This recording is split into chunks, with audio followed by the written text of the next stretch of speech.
दोस्तों, हमारे YouTube channel Kamal's knowledge hub में आपका बहुत बहुत स्वागत है। आज है 25 नवंबर 2020 और 25 नवंबर 2020 को जो महत्वपूर्ण वन लाइनर करंट अफेयर्स हैं, हम उनकी चर्चा करेंगे। लेकिन हमेशा की तरह सबसे पहले आज का सुविचार।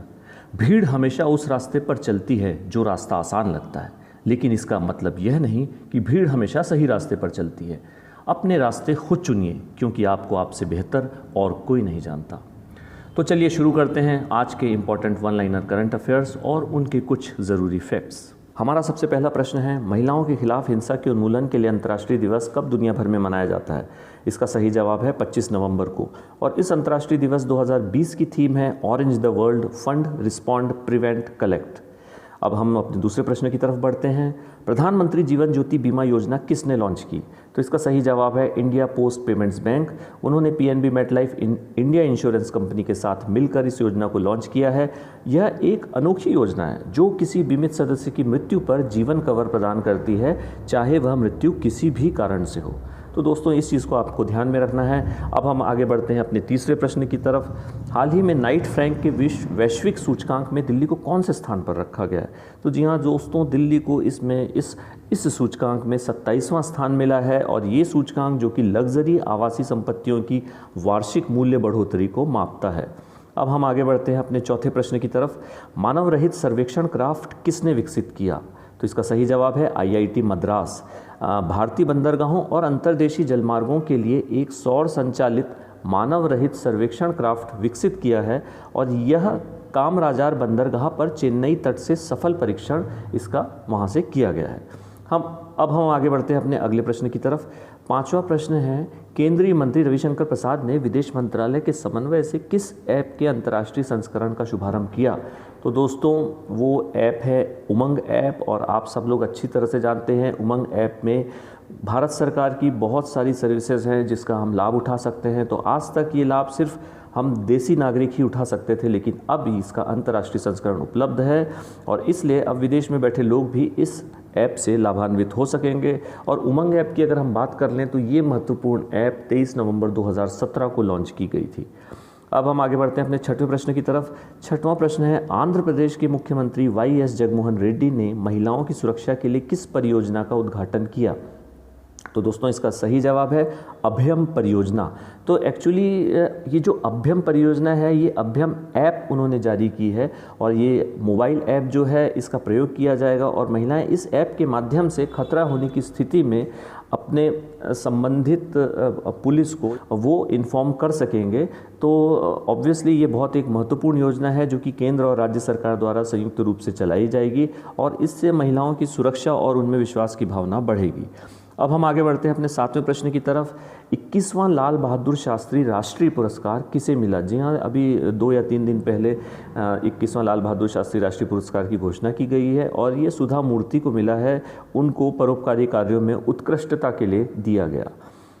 अगले प्रश्न की तरफ, प्रश्न नंबर 8।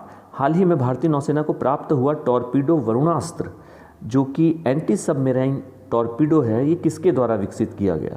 तो दोस्तों, इसका सही उत्तर है डीआरडीओ। अगर हम डीआरडीओ की बात करें तो इसकी फुल फॉर्म है defence research and development organisation.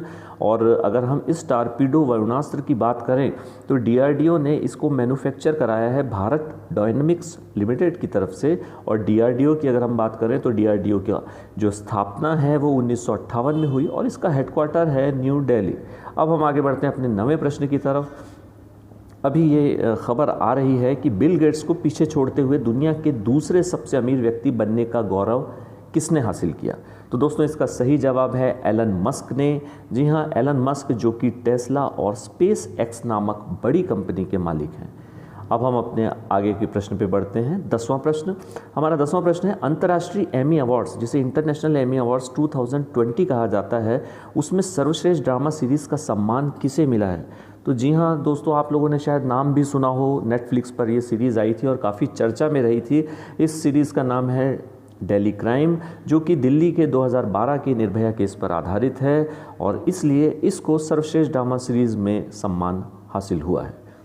अब हम आगे बढ़ते हैं प्रश्न नंबर 11 की तरफ। एयर इंडिया 1 B777 की उद्घाटन उड़ान में कौन ऑन बोर्ड हुआ? जी हाँ, ये आपको पता ही है कि भारत सरकार का एयर इंडिया वन जो अभी नया आया है, जो कि एयर इंडिया की फ़्लाइट है और जिसको सिर्फ राष्ट्रपति, उपराष्ट्रपति और प्रधानमंत्री ही इस्तेमाल कर सकते हैं। तो अभी इसकी जो उद्घाटन उड़ान हुई उसमें राष्ट्रपति रामनाथ कोविंद जी ने भाग लिया और उस में ऑन बोर्ड हुए वो। तो हम आगे बढ़ते हैं अपने अगले प्रश्न की तरफ। प्रश्न नंबर 12, 2021 का कुंभ मेला कहाँ आयोजित किया जाएगा? तो इसका सही जवाब है हरिद्वार में। जी हाँ, कोविड-19 महामारी से उत्पन्न व्यावहारिक समस्याओं के बावजूद, अब ये हैरानी की बात है, लेकिन व्यावहारिक समस्याओं के बावजूद भी हरिद्वार में इस कुंभ मेले को आयोजित करने का निर्णय लिया गया है।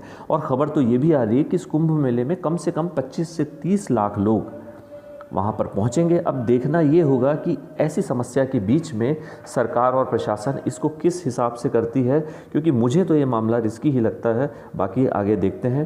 अब कुंभ मेले की अगर हम बात करें तो कुंभ का मेला जो है वो 12 वर्षों के अंतराल में बारी बारी से इन जगहों पर लगता है। और ये जगह है, पहला प्रयागराज जो कि गंगा यमुना सरस्वती नदी के संगम पर है, दूसरा हरिद्वार जो गंगा नदी के उस पर है, और तीसरा नासिक जहाँ पर गोदावरी नदी में ये कुंभ का मेला लगता है, और चौथा उज्जैन शिप्रा नदी वहाँ पर ये कुंभ का मेला लगता है। तो ये क्रम इसका चलता रहता है कुंभ के मेले का, जो कि 12 वर्षों के अंतराल में होता है। अगर हम उत्तराखंड की बात करें तो उत्तराखंड के मुख्यमंत्री हमें थोड़ा सा याद रखना है कि वो हैं त्रिवेंद्र सिंह रावत। अब हम आगे बढ़ते हैं अपने 13वें प्रश्न की तरफ। हमारा 13वां प्रश्न है कि हाल ही में कोविड-19 महामारी के मद्देनज़र मेघालय के शिलांग में प्रतिवर्ष होने वाले किस फेस्टिवल को रद्द कर दिया गया? अब देखिए दोस्तों, इस फेस्टिवल का नाम पहले हम बात कर लेते हैं, India international cherry blossom festival. तो ये एक फेस्टिवल है जो कि बहुत इंपॉर्टेंट फेस्टिवल है और इसको कोविड-19 महामारी के मद्देनज़र रद्द कर दिया गया। तो ऐसा हो ही रहा है कि दुनिया भर के जो बहुत इंपॉर्टेंट आयोजन हैं उन्हें कोविड के मद्देनज़र रद्द किया जा रहा है। इसी कड़ी में भारत में मेघालय सरकार ने ये निर्णय लिया है। अब हम अपने 14वें प्रश्न की तरफ बढ़ते हैं। 22 नवंबर को टेनिस का एटीपी टूर का फाइनल किसने जीता? तो सही जवाब है इसका रशियन प्लेयर हैं डेनियल मेडवेडेव। आपने उनका नाम भी सुना होगा। इन्होंने एक रोमांचक मुकाबले में डोमिनिक थीम को हराया और ये डोमिनिक थीम जो हैं ये ऑस्ट्रिया के खिलाड़ी हैं। तो ये आपको ध्यान में रखना है। अब सवाल नंबर 15, भारतीय सेना ने अभी हाल ही में कहाँ ऑपरेशन 500 लॉन्च किया? तो दोस्तों ये बिल्कुल रिसेंट न्यूज़ है जो कि अभी कल ही न्यूज़पेपर में आई है। तो इसका सही जवाब है जम्मू कश्मीर, जहां पर भारतीय सेना ने पाकिस्तान के आतंकवादियों के विरुद्ध जम्मू कश्मीर में अपना ऑपरेशन 500 शुरू किया है। और ऐसा अनुमान है कि वहां 270 से लेकर 300 तक आतंकवादी भारत में प्रवेश करने के प्रयास में विभिन्न लॉन्च पैड पर कश्मीर के दरवाजे पर पाकिस्तान में मौजूद हैं। तो ये चीज़ काफ़ी गंभीर है और इसलिए भारत सरकार ने भारतीय सेना की मदद से ऑपरेशन 500 लॉन्च किया है। अब हम आगे बढ़ते हैं अपने 16वें प्रश्न की तरफ। हमारा 16वां प्रश्न है द बैटल ऑफ बिलोंगिंग नामक पुस्तक किसने लिखी है? तो जी इसका सही आंसर है शशि थरूर ने, जो कि काफ़ी प्रसिद्ध राजनेता हैं काफ़ी प्रसिद्ध, और उन्होंने भारत में वर्तमान सामाजिक, राजनीतिक और सांस्कृतिक मुद्दों को उजागर करा है अपनी इस पुस्तक के माध्यम से। अब प्रश्न नंबर 17 की बात करें। 24 नवंबर 2020 को भारत ने किस मिसाइल का सफल परीक्षण किया? तो दोस्तों इसका सही जवाब है ब्रह्मोस। जी हाँ, ये बहुत फेमस मिसाइल है और अब इस मिसाइल का परीक्षण करने के पीछे ये है कि ब्रह्मोस का उन्नत संस्करण इन्होंने पेश किया है। अब ब्रह्मोस मिसाइल की बात करें तो ये एक सुपरसोनिक क्रूज़ मिसाइल है जो कि सतह से सतह पर मार करती है और इसका जो परीक्षण है वो अंडमान और निकोबार से किया गया है। और मिसाइल के जो ये नया संस्करण है इसमें जो इसकी सीमा है वो मूल रूप से 290 किलोमीटर थी, उस सीमा को बढ़ाकर 400 किलोमीटर तक बढ़ा दिया गया है। लेकिन इसकी जो गति है, अगर ब्रह्मोस की हम गति की बात करें तो वो शुरू में भी 2.1 मैक पर रखी गई थी और अभी भी उस गति को बना के रखा हुआ है। अब हम आगे बढ़ते हैं अपने 18वें प्रश्न की तरफ। हमारा 18वां प्रश्न है अभी हाल ही में भारत की कौन सी कंपनी भारत का नवीनतम यूनिकॉर्न स्टार्टअप बन गई है? तो दोस्तों यूनिकॉर्न स्टार्टअप की हम बात करते हैं तो इसका सही आंसर है कार्स24। जी हाँ, आपने देखा होगा कार्स24 नामक जो वेबसाइट है जो कि कार का सेल परचेस करती है और ये सेकेंड हैंड कार में भी डील करती है। तो हम इसकी अगर बात करें तो स्थापना इसकी हुई है 2015 में और विक्रम चोपड़ा, मेहुल अग्रवाल, रुचित अग्रवाल और गजेंद्र जंगीर ने इसकी स्थापना की है। अब हम बात कर लेते हैं यूनिकॉर्न स्टार्टअप क्या है। तो यूनिकॉर्न ऐसे स्टार्टअप कंपनियों को कहा जाता है जिनका मूल्यांकन $1 अरब या उससे अधिक होता है। तो भारत में अगर हम बात करें तो यूनिकॉर्न स्तर के जो स्टार्टअप की संख्या है वो करीब 22 है। अगर हम यही बात अमेरिका की या चीन की करते हैं तो वहाँ पर बहुत ज़्यादा है। अमेरिका में अगर ये 200 से भी ज़्यादा संख्या है और इसी प्रकार चीन में भी कम से कम भारत से बहुत ज़्यादा है। अब हम अपने अगले प्रश्न की तरफ बढ़ते हैं। प्रश्न नंबर 19, 24 नवंबर को भारत सरकार ने कितनी चीनी मोबाइल ऐप्स को प्रतिबंधित किया है? जी, आपने ये न्यूज़ में सुना भी होगा और पढ़ा भी होगा। तो इसका सही जवाब है 43 ऐप्स को भारत सरकार ने प्रतिबंधित किया है। तो भारत सरकार ने सूचना प्रौद्योगिकी अधिनियम की धारा 69A, ये आपको ध्यान में रखना है, जो धारा है सूचना प्रौद्योगिकी अधिनियम की धारा 69A के तहत 43 चीनी मोबाइल ऐप्स को प्रतिबंधित कर दिया है। और इसमें एक लोकप्रिय शॉपिंग ऐप भी मौजूद है, उसका नाम है अली एक्सप्रेस, जो कि alibaba.com की है। तो ऑब्वियसली ये चीन के लिए काफ़ी बड़ा झटका है। अब हम बात करते हैं अपने 20वें प्रश्न की। तो नेशनल स्टॉक एक्सचेंज ने कौन सी स्टॉक ब्रोकिंग कंपनी को डिफ़ॉल्टर घोषित किया है? तो इसका सही जवाब है कार्वी स्टॉक ब्रोकिंग। ये एक काफ़ी पुरानी स्टॉक ब्रोकिंग कंपनी है जिसको नेशनल स्टॉक एक्सचेंज ने अभी डिफ़ॉल्टर घोषित कर दिया है। अब हम प्रश्न नंबर 21 की बात करते हैं। तमिलनाडु और पुडुचेरी में कौन सा चक्रवाती तूफान आया है या आ रहा है? क्योंकि ये तूफान आज ही 25 नवंबर को शाम के टाइम किसी वक्त तमिलनाडु और पुडुचेरी के तट पे टकराने वाला है। तो इसका नाम है निवार। तो इस तूफान का नाम आपको याद रखना है।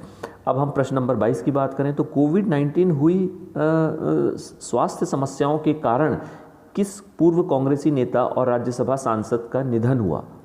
तो अभी हमने सुना है कि अहमद पटेल, जो कि कांग्रेस के काफ़ी पुराने और वयोवृद्ध नेता थे, कोविड-19 उनको पिछले दिनों हुआ था और उसके बाद जब उनका इलाज भी हो गया तो उससे उनको स्वास्थ्य समस्याएं कुछ हुई और उसके फलस्वरूप उनका दुखद निधन हुआ है।